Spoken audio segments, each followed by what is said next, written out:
Hello investors guys, कैसे हैं आप लोग। उम्मीद करता हूँ सब बढ़िया होंगे।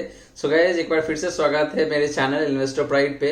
और आज के इस वीडियो में गाइज बात करने वाले हम लोग हाल फिलहाल में, मतलब जो रिसेंटली जो मार्केट करेक्शन हो रहा है इसी के ऊपर बात करेंगे। अगर आप एक म्यूचुअल फंड इन्वेस्टर है और आपका पोर्टफोलियो मतलब म्यूचुअल फंड का रिटर्न्स निगेटिव हो रहा है या फिर आप कह लीजिए घट रहा है और आप इससे परेशान हैं, तो ये वीडियो आपके लिए है गाइज। ठीक है, तो आज के इस वीडियो में बेसिकली गाइज हम लोग 3 क्वेश्चन को एड्रेस करने वाले हैं जो बिल्कुल आपके मन में भी चल रहा है और मेरे मन में तो चल ही रहा है। ठीक है, तो ये 3 क्वेश्चन पे हम लोग बात करने वाले हैं और ये 3 क्वेश्चन का आंसर जानने के बाद आपके मन से जो डर है वो डर बिल्कुल खत्म हो जाएगा, अगर आप एक म्यूचुअल फंड इन्वेस्टर है और लॉन्ग टर्म के लिए आप इन्वेस्ट करते हैं तो। ठीक है, तो गाइस वीडियो में आगे बढ़ने से पहले अगर आप चैनल पे नए हैं, चैनल आपने सब्सक्राइब नहीं किया है अभी तक, तो प्लीज चैनल सब्सक्राइब कर लीजिए और नोटिफिकेशन बिल ऑन कर लीजिए ताकि जितने भी अपकमिंग वीडियोज है आप डायरेक्टली नोटिफिकेशन आ जाए और आप एक भी वीडियो मिस नहीं करेंगे। ठीक है, चलिए बात करते हैं तीनों क्वेश्चंस के ऊपर।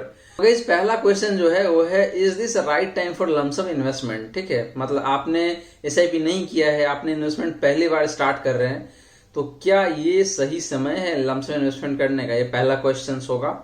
तो दूसरा क्वेश्चन होगा, guys should I top up my existing systematic investment plan. ठीक है, अगर आप ऑलरेडी एक सिस्टमेटिक इन्वेस्टमेंट प्लान यानी कि एसआईपी रन कर रहे हैं तो क्या उस एसआईपी को टॉप अप किया जाए क्या?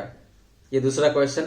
और तीसरा क्वेश्चन कि अगर आपने एसआईपी नहीं किया है अभी तक, ठीक है, आप पहली बार इन्वेस्ट करने का सोच रहे हैं एसआईपी के थ्रू, तो क्या ये सही समय है एसआईपी करने का? Should I start my SIP now? ठीक है, तो ये 3 क्वेश्चन है, इस तीनों क्वेश्चन को मैं एड्रेस करने वाला हूं आज के इस वीडियो में। ठीक है, बात करते हैं पहला क्वेश्चन का जो है कि is this a right time for lump sum investment. ठीक है, तो गाइस मेरा आंसर है yes, this is right time for lump sum investment, क्योंकि इंडियन इक्विटी मार्केट है अपने टॉप से अराउंड 10% जो है ये गिर चुका है। तो ideally you should start your lump sum investment at current level. ठीक है, बट गाइस कैच क्या है इसमें जो आपको ध्यान रखना है वो कि you don't have to put all your money at one go, मतलब आपको एक बारी में पूरा अमाउंट इन्वेस्ट नहीं करना है, आपको टुकड़ों में इन्वेस्ट करना है। ठीक है, इसके लिए एग्जांपल ले लेते हैं कि suppose you are planning to invest say 1 lakh rupees, then you have to start your investment with 25 to 30% at current level and follow this practice at every 5 to 7% correction। ठीक है, मतलब 1 लाख अगर आप इन्वेस्ट करना चाहते हैं उसमें से 25 से 30% आप अभी डालें और ये 25 से 30% आप ऐसे ही अगले 5 से 7% का जो करेक्शन होगा उस पर आप डालते चलिए। ठीक है, तो गाइस पॉसिबिलिटी अब यहाँ पे ये है कि मार्केट जिस लेवल पे अभी है हो सकता है इससे फर्दर करेक्शन भी आपको देखने को मिल जाएगा। ठीक है, तो इसीलिए एक बारी में सारा अमाउंट इन्वेस्ट करना मतलब मेरे हिसाब से बुद्धिमानी की बात नहीं होगी यहाँ पे, तो इसीलिए आप टुकड़ों में इन्वेस्ट करें। ठीक है गाइस, मैं क्यों कह रहा हूँ कि लमसम इन्वेस्टमेंट यहाँ पे सही हो सकता है कि गाइस ये जो मार्केट करेक्शन है ये बेसिकली एक तो पहला रीजन है कि मार्केट का जो वैल्यूएशन है काफी हाई है। ठीक है, और मार्केट गिरने के लिए बस एक छोटा सा रीजन चाहिए था। ठीक है, और जो रीजन मिल गया है कोरोना का नया वेरिएंट जो अफ्रीका या साउथ अफ्रीका कह लीजिए वहां से जो हुआ है उसकी वजह से, तो यहाँ पे कोरोना की वजह से करेक्शन स्टार्ट हुआ है। और गाइज कोरोना अब हम लोगों के लिए नया नहीं है, गवर्नमेंट के लिए नया नहीं है, गवर्नमेंट को काफी अच्छे तरीके से पता है कि इसको हैंडल कैसे करना है और हम लोग भी, पब्लिक भी समझ चुका है कि भाई कैसे झेलना है इसको। ठीक है, तो इसीलिए आप ऐसा मत सोचिए कि जो मार्च 2020 में हुआ था कि 12-12,500 से गिर के सीधा 7,500 पे जा चुका था, उस लेवल का करेक्शन तो अभी बिल्कुल नहीं होने वाला है। ये मेरा मानना है गाइज, हो सकता है आप में से कुछ लोग डिफर करें मेरे ओपिनियन से, तो आप बिल्कुल डिफर कर सकते हैं। ठीक है गाइज, एक कहावत है कि इंसान हो या फिर इंडेक्स हो उसको अल्टीमेटली ऊपर ही जाना है। ठीक है, तो इसीलिए आप अभी इन्वेस्ट करेंगे और लॉन्ग टर्म के लिए इन्वेस्ट करेंगे तो आप प्रॉफिट में ही रहेंगे। ठीक है, तो गाइज इसीलिए मेरा मानना है कि ये सही टाइम है लमसम इन्वेस्टमेंट का, क्योंकि एक ठीक ठाक करेक्शन हो चुका है और हो सकता है कि अगले मोटा मोटी 1 महीने के आसपास में और भी करेक्शन देखने को मिल जाए आपको। ठीक है गाइस, तो ये चीजें आपको ध्यान में रखना है।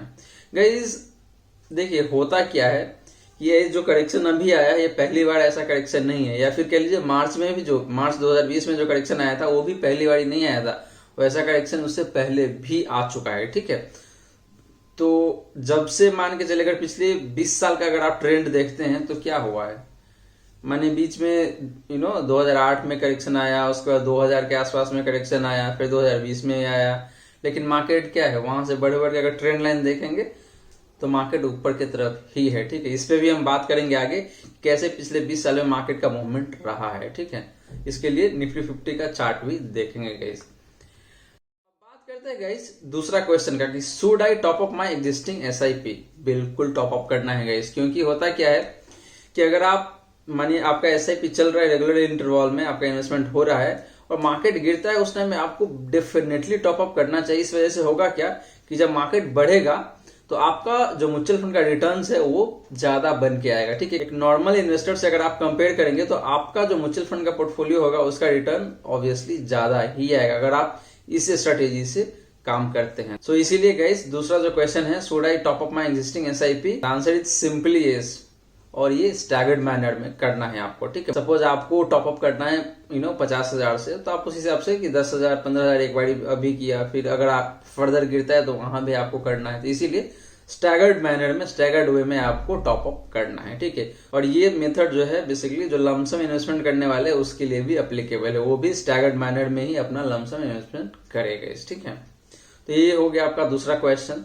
तीसरा क्वेश्चन था गाइस कि should I start new SIP now. ठीक है, तो गाइस इसके लिए मैं बता दूं कि एसआईपी स्टार्ट करने के लिए कोई सही और गलत समय नहीं होता है, सारा ही समय सही होता है। अगर मार्केट अपने हाई लाइफ टाइम हाई पे भी है, उस टाइम पे भी अगर आप एसआईपी करते हैं तो वो भी अच्छा ही माना जाता है, क्योंकि एसआईपी आप लॉन्ग टर्म के लिए करते हैं। ठीक है, इसलिए कहते हैं कि you can start SIP at any time provided you have long term investment horizon से 10 to 15 ईयर या फिर 20 ईयर्स का। ठीक है, तो you need to keep in mind your purpose, मतलब आपको ध्यान में जो रखना है एक एसआईपी स्टार्ट करने के लिए कि आपका गोल पता होना चाहिए कि आप किस लिए इन्वेस्ट कर रहे हैं, मतलब किस लिए आपको फंड चाहिए, मतलब 15 साल के बाद, 20 साल के बाद। ठीक है, तो ये पहला चीज ये हो गया। दूसरा आपका बजट, आप जितना आपका इनकम है उस हिसाब से आपका मतलब मंथली एसआईपी कितना होना चाहिए वो भी आपको डिटरमाइन करना है।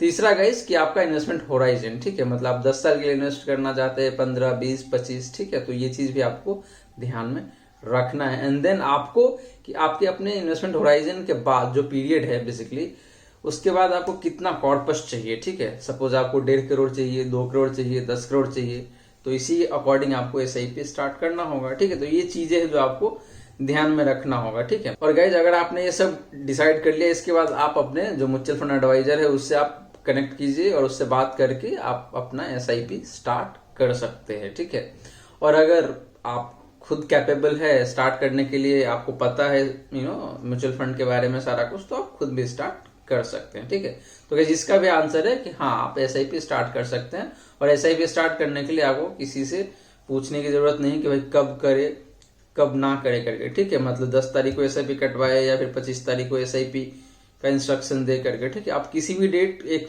पकड़िए, उस डेट पे अपना एसआईपी का इंस्ट्रक्शन डाल दीजिए और उस हिसाब से आपका एसआईपी स्टार्ट हो जाएगा। ठीक है, तो ये रहा आपका तीसरा क्वेश्चन का जवाब कि should I start new SIP now. तो the answer is yes, you should start your SIP at any time. तो गाइस ये तीसरा क्वेश्चन का भी आंसर हो गया। तो गाइस अब देख लेते हैं निफ्टी 50 का पिछले 20 साल का जो ट्रैक है वो। ठीक है, मैं क्यों कह रहा हूं कि आप अभी लमसम इन्वेस्टमेंट करेंगे तो आगे जाके फायदा में ही रहेंगे। ठीक है, तो इसके लिए हम लोग देखेंगे पिछले 20 साल का निफ्टी 50 का जो ट्रैक रिकॉर्ड है उसको। ठीक है, तो साल 2000 से अगर शुरू करें और करंटली जो साल 2021 से यहां तक की बात करेंगे, तो गाइस निफ्टी जो अपना सफर है वो स्टार्ट किया था 1592, मतलब निफ्टी 1592 पे था साल 2000 में, और वहां से बढ़ के आज के डेट में, गाइस आज के डेट का मतलब हो गया आपका 26 तारीख की मैं बात कर रहा हूँ, 26 नवंबर। ठीक है, 26/11 की बात कर रहा हूं, तो यहाँ पे 17,026 पे बंद था निफ्टी। ठीक है, तो वहां से अगर देखें तो निफ्टी एक, अब देखेंगे तो सीधा एक आपका ट्रेंड लाइन बना हुआ एकदम जा रहा है, फ्लैट ऊपर की तरफ जा रहा है। ठीक है, तो यहाँ पे आप देखेंगे कि साल 2000 से शुरू हुआ 1592 निफ्टी, देन आपका साल 2008 जनवरी 2008 में निफ्टी ने टॉप बनाया, और वहां से जो लेमन ब्रदर वाला जो कांड हुआ था वहां पे जो निफ्टी गिरा वो 59% गिर के 2573 पे आया था। मतलब जनवरी 2008 में ये 6287 का हाई मारा था, और वहां से गिर के मार्च 2009 में ये 2573 पे आ गया, मतलब 59% का क्रैश हुआ था उस टाइम पे। ठीक है, बट गाइज उस टाइम पे क्रैश का जो ड्यूरेशन था ना वो ज्यादा था। ठीक है, मतलब लंबे समय में गिरा, लेकिन 59% गिरा, मतलब ज्यादा गिरा था। ठीक है, अब वहां के बाद अगर हम देखें तो सीधा 2020 में आते हैं, जनवरी 2020, जहां पे निफ्टी ने हाई मारा था 12,329 का, और वहां से गिर के गए मार्च 2020 में 7,511 का इंट्राडे लो मारा था निफ्टी ने। ठीक है, तो यहाँ पे 39% का क्रैश हुआ था। बट गाइज इस टाइम पे अगर आप कंपेयर करते लेमन ब्रदर वाला से और कोरोना वायरस के जो करेक्शन है या फिर कह लीजिए क्रैश है मार्केट का, अगर दोनों में कंपेयर करेंगे तो जो परसेंटेज ऑफ गिरावट जो है, मतलब गिरावट का जो परसेंटेज है वो कम है कोरोना की वजह से 39% ही है। बट इस टाइम जो है आपका कम समय में ये 39% गिरा था, और 2008-9 में जो गिरा था वो ज्यादा समय में गिरा था वो। ठीक है, तो इसीलिए जो मार्च 2020 में जो मार्केट क्रैश हुआ था वो काफी हैवी इंटेंसिटी के साथ गिरा था और जल्दी क्रैश हुआ था और फिर जल्दी रिकवर भी हो गया। ठीक है, तो गाइस जैसे हमने देखा कि मार्च 2020 में निफ्टी ने लो मारा और वहां से देखे तो एक तरफा तेजी इसने दिया है, 7,511 से लेकर 18,600 तक भी आया है निफ्टी। ठीक है, तो गाइस ये पिछले 20 साल का जो ट्रैक रिकॉर्ड देखा हमने तो क्या था कि बीच बीच में क्रैश या फिर करेक्शन वगैरह होता ही रहा है, लेकिन लॉन्ग टर्म में अगर देखें तो निफ्टी या फिर कह लीजिए जो इंडेक्स है, इंडेक्स ऊपर की तरफ ही गया है। ठीक है, तो अगर आप एक लॉन्ग टर्म इन्वेस्टेड है तो आपको घबराने की बिल्कुल ही जरूरत नहीं है।